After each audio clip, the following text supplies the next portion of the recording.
Hey everybody, this is Dilyana and Beverly, and I'm excited to bring you Menopause Made Easy, a podcast designed to provide you tips and strategy to navigate the changes in woman's body, mind, and spirit with more grace and ease. I appreciate you tuning in. Remember to like, subscribe, and turn on your notifications so you are updated of each episode release. Alright, let's dive in. Welcome for today's show in Menopause Made Easy. I'm your host, Dilyana and Beverly. I'm a sleep expert and menopause coach, and I'm excited today to introduce my wonderful guest, Dr. Beverly Lawrence. She's a holistic practitioner. She's also a healer, energetic, shamanic practitioner, and medical hypnotherapist. I think it's something that it's very interesting for our audience to know how meditation actually can help with transition period of woman's life when she's going after 14, 50 in perimenopause or menopause. So I really want to discuss today's topic with her. She's so much knowledgeable how actually meditation can help. But I would like to start to elaborate a little more about her. And I also invite her to introduce herself a little bit more in details. What that means, how you heal the chronic illness with your practice. Yeah, I'm an acupuncturist and energy healer and, like you said, shamanic practitioner. And I went through menopause a long time ago, so I can appreciate what women go through when they have to go through menopause.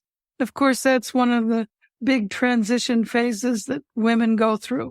And a little over 30 years ago, I went through a major transition in my life and got very, very sick. I was in the computer industry, a regular geek, and I started going into anaphylactic shock and was literally dying.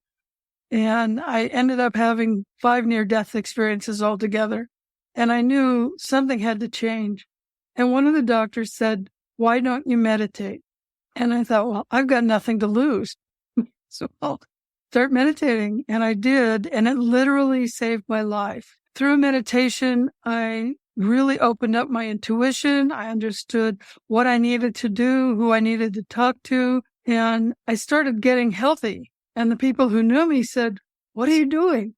I said, "Well, I'm meditating and I'm doing shamanic healing and I'm doing hypnosis." And they said, "Well, can you help me?" I said, "Okay." So I started helping friends and friends of friends and friends of friends of friends. And then strangers started to call me. And they said, "What do you charge?" I said, "Well, I don't charge. I was just having people over to my house." And they started giving me money. So I said, "Okay, I don't want strangers in my house. And if they're going to pay me, I'm going to open an office." So I literally opened a healing center that I did on the evenings and weekends and started a healing practice. And then I decided, all of my training is purely metaphysical. So I moved from California to Arizona. I went to naturopathic medical school. Then I went to acupuncture school and became an acupuncturist and started helping people with healthcare. And I still do the other work, but I would do it more remotely. So they would be on the table during their treatment and I would go in my office and I would do the remote energy healing and stuff because not everyone's open to it. But in the meantime, I've been teaching meditation and metaphysics and how to use that. That's why my saying is as above, so below. That's based on the Hermetic principle. So if you work on the spirit or soul level, you can heal your mind, you can heal your emotions, and you can heal your body. And it's not like menopause is a disease or it's something wrong with you. It's normal. But sometimes we have things that affect us.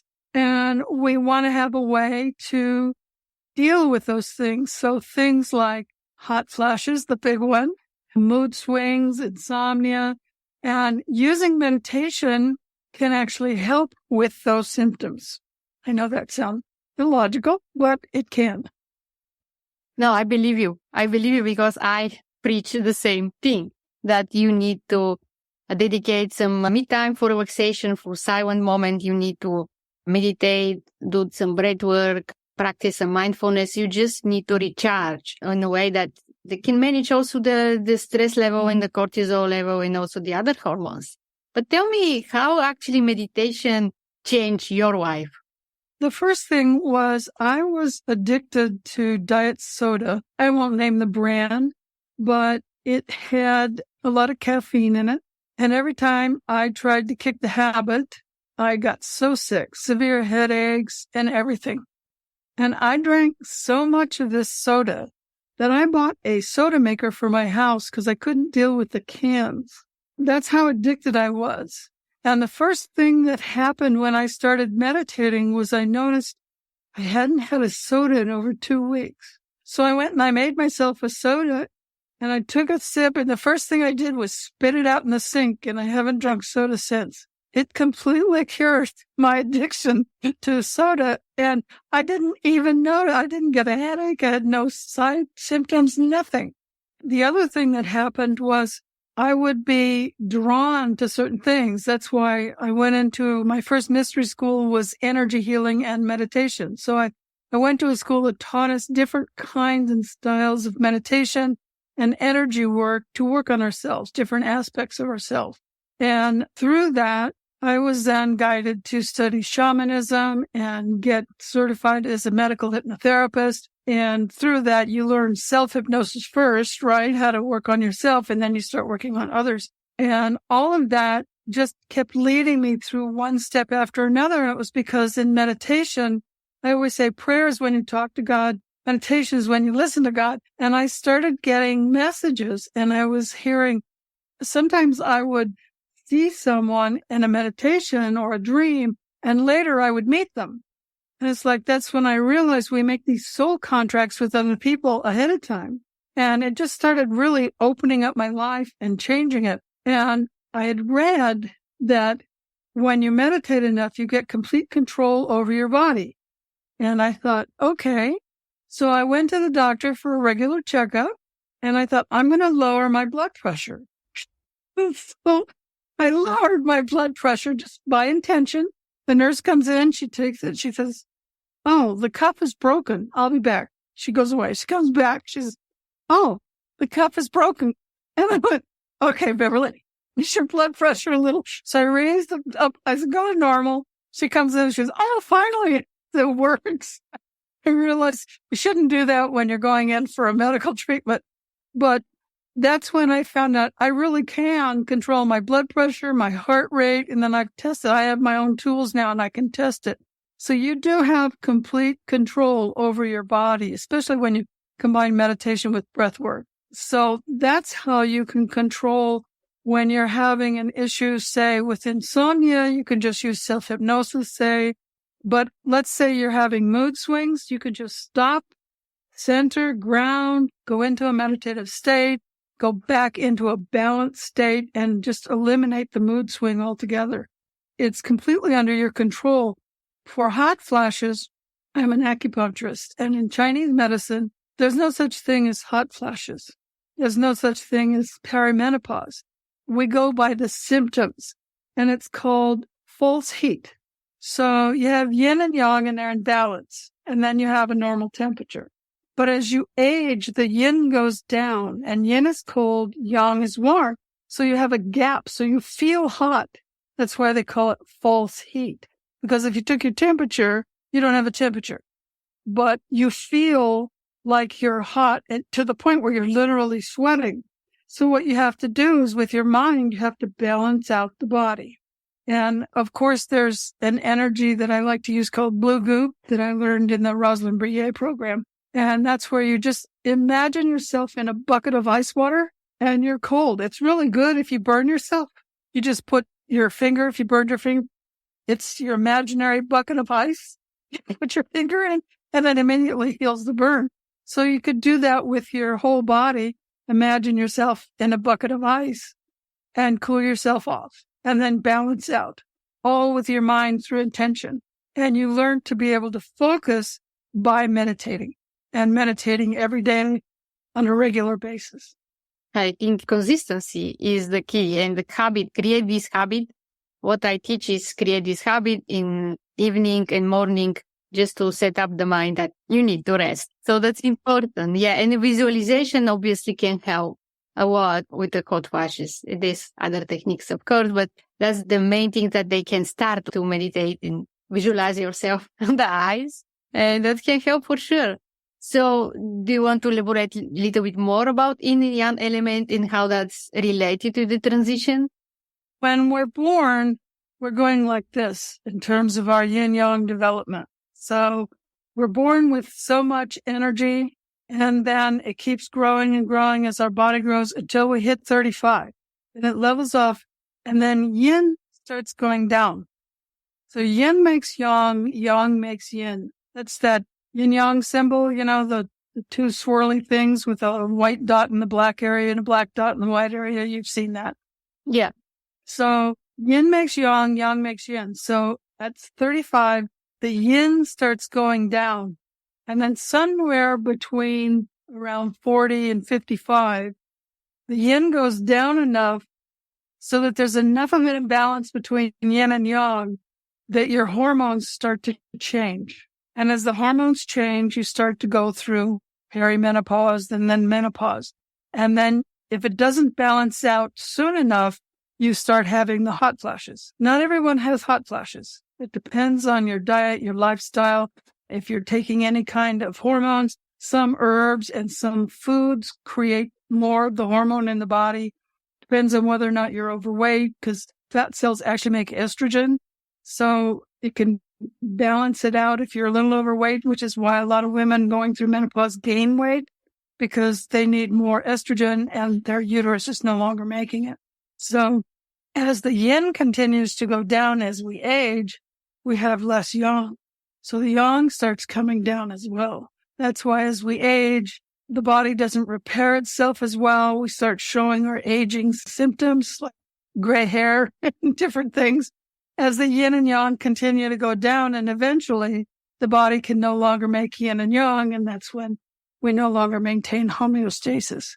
It's good to know what kind of activities yin and what kind of activities yang, so that you balance your life, so that you create more probably inactivity, more relaxation, or more yang activity, just to find this balance to be able to exactly to manage the symptoms and manage the hormone. So do you think that you need more relaxation, more this, what you're talking about is meditation, mindfulness, breathing, slow movement to relax a little bit more? We need to keep it in balance. And if you over-exercise as you get older, your body doesn't recover. So that's why a lot of older people, they'll take a nap in the afternoon. That's not uncommon, and that's healthy, so that you can keep going. So you need to balance out what kind of energies are you doing. Now, I know we read about 90 years old out there running a marathon. Well, if your body is up to that and you can do it, that's fine. But most of us are not going to run a marathon at age 90. Now, I have a lot of 90-year-old patients. None of them run the marathon. So while there are women out there in their 90s doing such things, I saw a woman recently in her 90s. She was on these double bars. It's a pretty rigorous, flexible exercise. I couldn't have done that as a kid. I have a friend who's 10 years older than me. She can squat and bend over. She says, I don't know too many people in my classes that can do that. And I said, well, that's because most people can't do that even when they were kids. So some people have very, very flexible bodies. You have to know your body. My body is actually, people are amazed at how flexible I am. I'm much more flexible than some people, but I've never been able to do a back bend. I've never been able to do a cartwheel, even as a kid, as a baton twirler. So you have to know your body. You have to know your limitations. And as you age, you're just not going to have as much energy. And you have to slow down. It doesn't mean you stop, but you just have to say, oh, okay, I'm starting to fatigue. I need to stop now so I don't hurt myself. Because it's easier to hurt yourself when you get older. It's easier to fall. Your knees become weaker. Your back becomes weaker. And you just have to know you're not going to go around, bench pressing, 250 pounds or whatever. Your body isn't just going to be able to take care of it anymore. So you just have to know your limits. It doesn't mean you stop exercising. It just means what exercise is good for you. Like, based on my DNA, so I did a DNA test to see what kind of exercise is best for me. And walking, not running, and light weights. And I do really well with light weights. Some people do better if they're running. Okay, so you just have to know your body. What does it work best with? And keep it in moderation so that you're never overdoing it. And that's true at any age. Some people push themselves to the point where they hurt their body. That is not healthy at any age. But as you age, and it's around age 40 that you start to notice things are changing. It's at age 40 when people start to need reading glasses. And it's around age 70 that people start needing hearing aids because the body just can't repair itself. And it repairs itself in sleep. And this is why insomnia is so bad for you. You need to be able to sleep. And if you only can sleep so many hours at night, then you need to start taking naps during the day and just put it in your schedule. 2:00, I'm going to take a 1-hour nap. Now, one of the things I tell people is 20 minutes of meditation is worth 2 hours of sleep. So if you don't have an hour to sleep at 2:00, do a meditation from 2 to 2:30. Meditate from 2 to 2:20 and then use the 10 minutes to come back, because you shouldn't just come back and jump up. You need to come back slowly and come back into the room. So use a half-hour meditation if you don't have time to sleep. So I will frequently do that in my office chair because it has this high back. And I'll just go like this, go into my meditation and get myself a quick rest. What I do when I miss my hours of sleep, I just meditate to compensate. Actually better for you. Yes, actually, yeah, they repair all the cells and everything. It's deep level, yeah. I feel really restful after 1.5 hour meditation or 2 hours meditation. It's really, really restful. Well, this is what I do if I have a problem. And this doesn't happen very often anymore. When I was younger, it happened more frequently. But sometimes you have an issue. It's a conflict or you need to make a decision. I will set myself up, turn off all distractions, no phone, no whatever. And I will go into a deep meditation. And if it takes 5 hours, it takes 5 hours. I will just meditate until that issue is resolved. And I have solved a lot of issues that way. Sometimes I will use a shamanic journey. If you do shamanic journeys long enough, you no longer need to do the journey. You just go into a meditative state and you're there. About 30 years ago, I had cancer. And I went, there is no way. I know chemo doesn't heal. It causes cancer. It causes it to metastasize. There's no way I'm going to do any intervention. I don't want surgery. So I went into a shamanic journey begging for help. Keep in mind, that's just a style of meditation. And I passed out during the journey. It was the middle of the afternoon. The sun was out. When I came to, it was dark out. And of course, I didn't have any lights on. So on the floor, I used to do my journeys on the floor of the bedroom. I'm looking around, the lights are on. So I found the light switch, turned them on. The first thing I realized was all the pain was gone. And I had this mark on my chest. It was pink. And after this journey, it was orange. So when I went back to the doctor, he said, I don't understand it, but your cancer's going away. Wow. That's a really amazing story. Thank you so much for sharing that. Tell me about this. I know that there is a 5 element in Chinese medicine, in Ayurveda also, and how these 5 elements actually help with the transition period in a woman's life. Well, in Chinese medicine, we learn to look at people's features. And so you have wood, fire, earth, metal, and water are the 5 elements in Chinese medicine. And people actually have features. So you can look at someone and go, oh, their physical body is like, I'm an earth sign. I've got a square hand and kind of an oval face. So you can look at me and say, oh, she is an earth. And what do earth control? It controls spleen and stomach. What are the health issues that I started having when I was young? Digestive issues, which is spleen, stomach. So when you know someone's physical element, now we have all 5 elements, and you might be one element mentally, one spiritually, one in other ways. You have all 5 in a mix. So the first thing that's going to break is your physical one, typically. So if you know that about someone, you can diagnose them.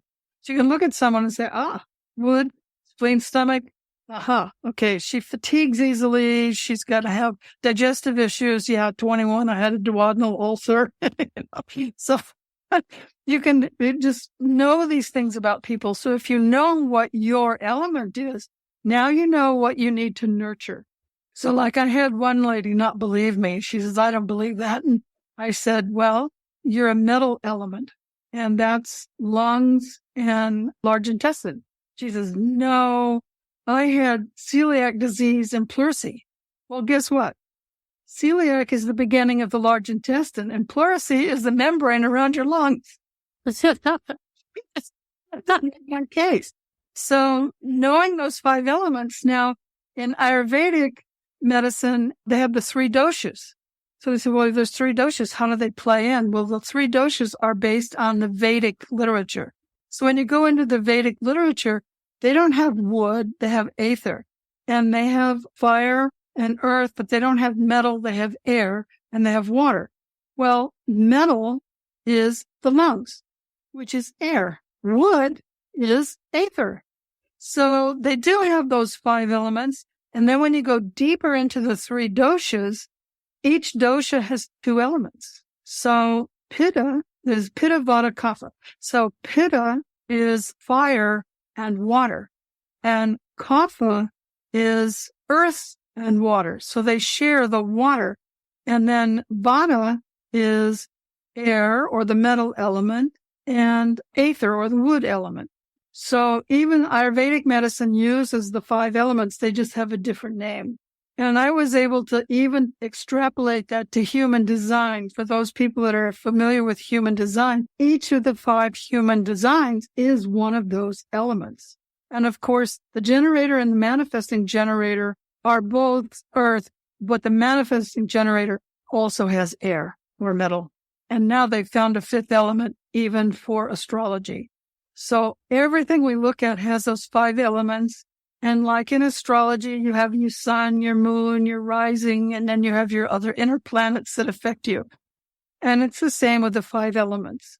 What are they? How do they affect you? And when you understand that, you understand how to get yourself healthy mentally, emotionally. And when you know that, then you know what you need as you transition. Because as you transition in life, like when you're going through menopause, that's your last big transition as a woman.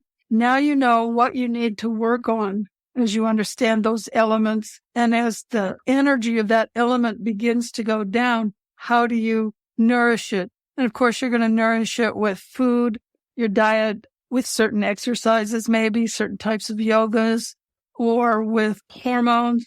Again, you don't have to take hormones. You can manifest them through your meditation. That's correct. So it's a science. It's a science, but people who are interested, there's a lot of literature out there. They can find interesting information about themselves, learn more about their elements and how that can help with the healing process. So you have this healing academy, right? How you help with that? What you teach there? It's the Dancing Bear Enlightenment Academy. And I have both an app and a website coming soon. And a lot of classes are free. And there's holistic living, holistic diet. I don't have a lot out there on herbs and stuff like that because that's under my Dancing Bear Healing Center.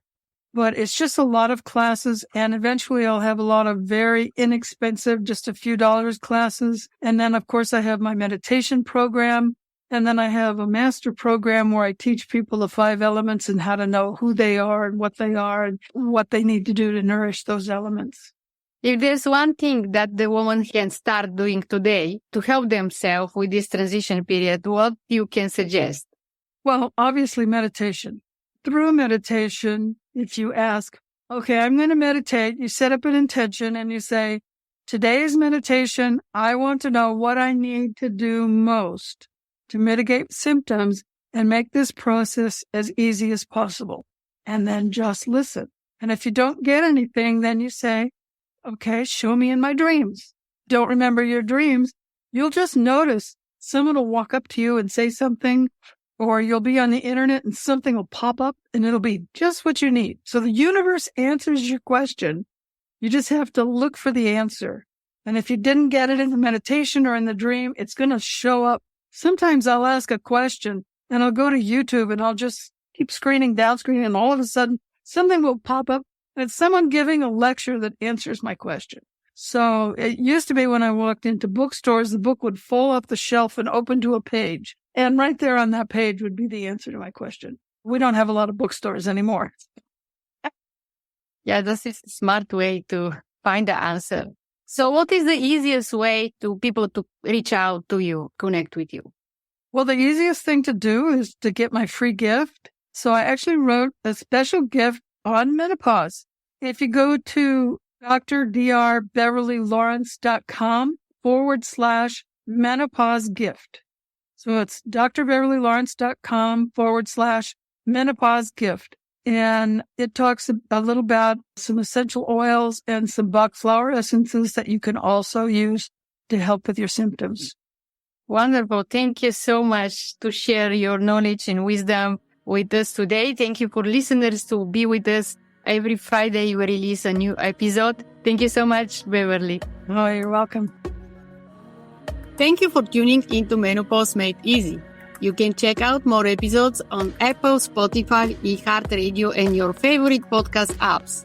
Check out the show notes for any website linked to this episode, including where to connect with me on social media. I appreciate you tuning in. Remember to like, subscribe, and turn on your notifications so you'll be updated of each episode release. And visit me at menopausesupportacademy.com for all podcast updates as well. Appreciate you dropping by.